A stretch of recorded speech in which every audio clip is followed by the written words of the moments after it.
एक मियाँ बीवी ने फैसला कर लिया। रोज झगड़ा होता था ना, रोज झगड़ा होता था। और झगड़ा मियाँ बीवी का अपना कोई भी नहीं होता, किसी तीसरे की वजह से होता है। जब भी होता है तो वो रोज झगड़ा होता था, तो होता था माँ बाप की वजह से। तो झगड़ा इस बात पे दोनों अलहदा रहते थे। इस बात पे झगड़ा खत्म हुआ कि अब तेरे माँ बाप आएंगे तो मैंने कोई प्रोटोकॉल नहीं देना, और मेरे आएंगे तो तू भी ना देना, बेशक बैठे रहेंगे। तो कहते हैं कि पहले बेटे के वालिदैन आए, दरवाजे पे दस्तक दी तो मुलाजम ने खोला, रोटी भी मुलाजम ही लाया। और जब वो रुखसत होने लगे तो गाड़ी तक छोड़ने भी वो नौकर ही गया। कुछ ही दिन गुजरे थे तो बेटी का बाप मिलने आया। वादा था कोई प्रोटोकॉल नहीं देगा, ठीक है दोनों ही नहीं देंगे।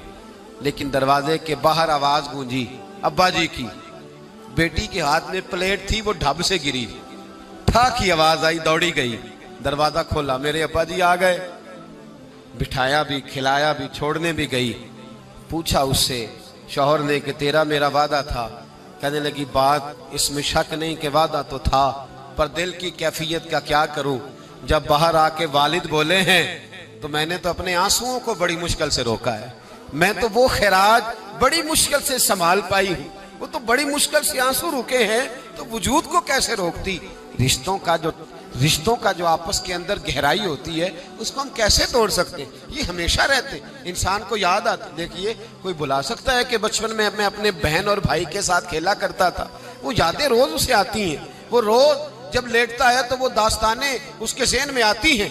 कैसे इन ताल्लुकात को ख़त्म किया जा सकता है। रिश्तेदारों के, बहन भाइयों के, मियाँ बीवी के जो हुकूक हैं ये सारे अपनी अपनी जगह पे रहेंगे तो अच्छा घर, अच्छा ख़ानदान, अच्छा मुआशरा तश्कील पाएगा।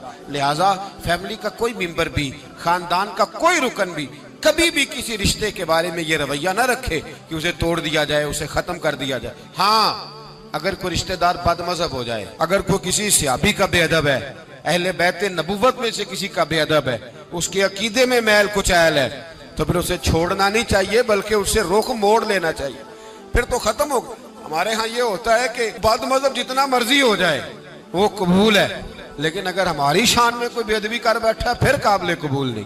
बदमज़हब से रिश्ता तोड़ा जाएगा, बदमज़हब बद अकीदा से रिश्ता तोड़ा जाएगा। इसके अलावा अगर कोई कमी है उसकी इस्लाह की कोशिश की जाएगी। दुआ है अल्लाह के हुजूर मालिक करीम कुरान और सुन्नत के नूर से सीनों को मुनव्वर फरमाए।